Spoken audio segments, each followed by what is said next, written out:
After Adrian died, the house became quiet. Not peaceful, quiet. Like something was watching me and waiting for me to relax. I told myself I had won. I told myself it was over.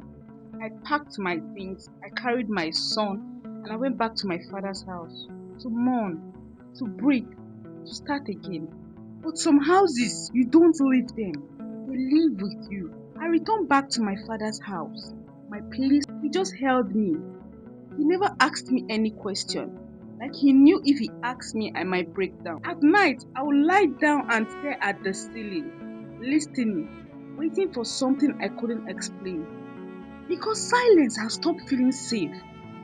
I'm pregnant, but I've refused to tell even my father, not even my mother, because I had seen what this family does to second sons.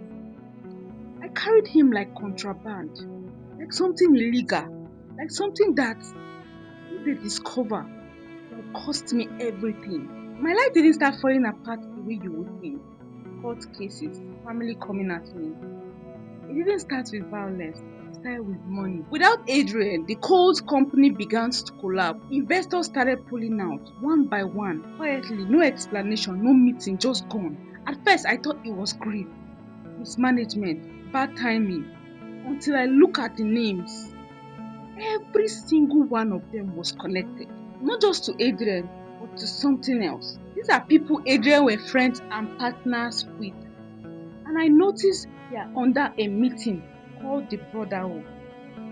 They invited me, not to threaten me, not to warn me, just an invitation. I accepted their invite. At this point, I did not have any choice. When I walked in, they were already seated.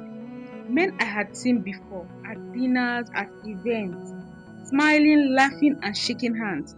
But this time, no smiles. They showed me to where to sit, and one of them said, "You have been busy." It seemed like their leader. I didn't answer.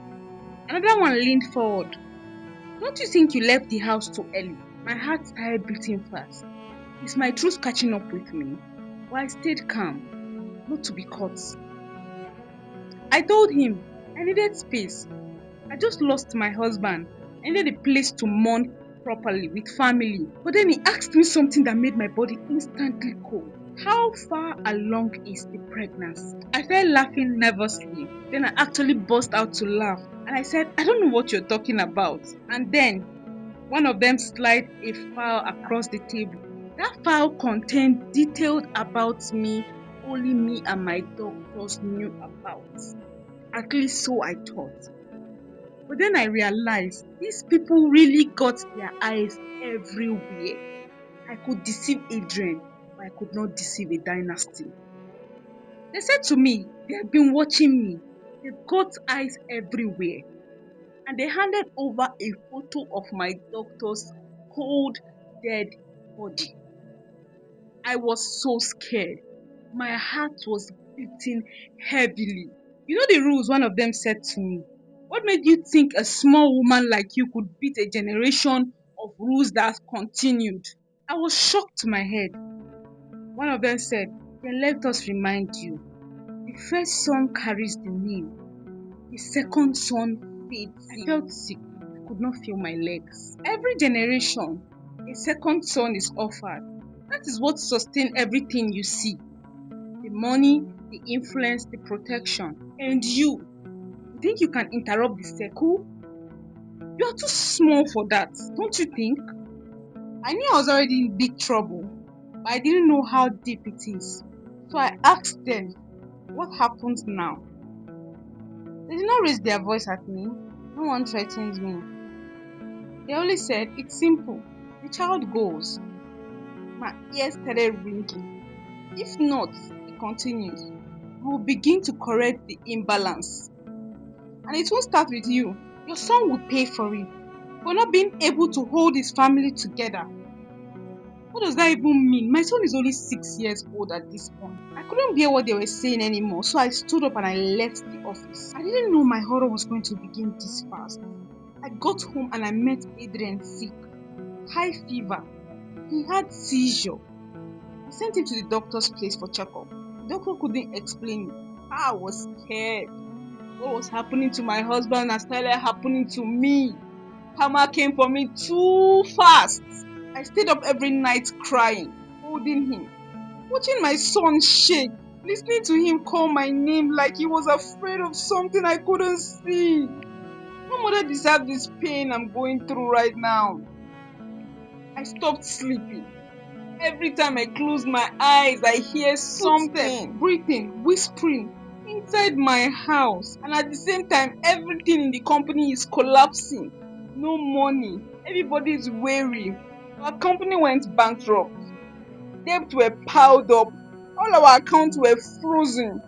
My father's house was no longer safe because at this point they are taking everything from me. It was at this point I understood this was never about money. It was about obedience. I held my stomach. I held it and moving inside of me.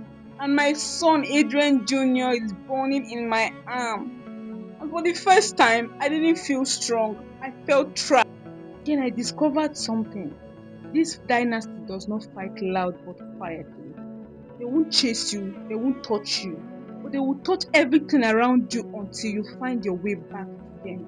And that is exactly what I did. I ran back to them. I went back, not because I was weak, but because I finally understood what they were doing. They weren't trying to kill me, they were trying to make me choose who I would lose. Ethan was inside of me. I hadn't held him, I didn't know his face. You see, Adrian, I know. Adrian was in my arm, burning, fading, and slipping away. And they made it clear one child lives, one son for each generation. So now you see why I needed to make the ultimate sacrifice. Not because I was weak, but because I chose the son I could not bear to lose. And at this moment, I realized I didn't escape this family. I became a part of it. I became a part of their evil. And I'm going to watch my son grow to be like that too.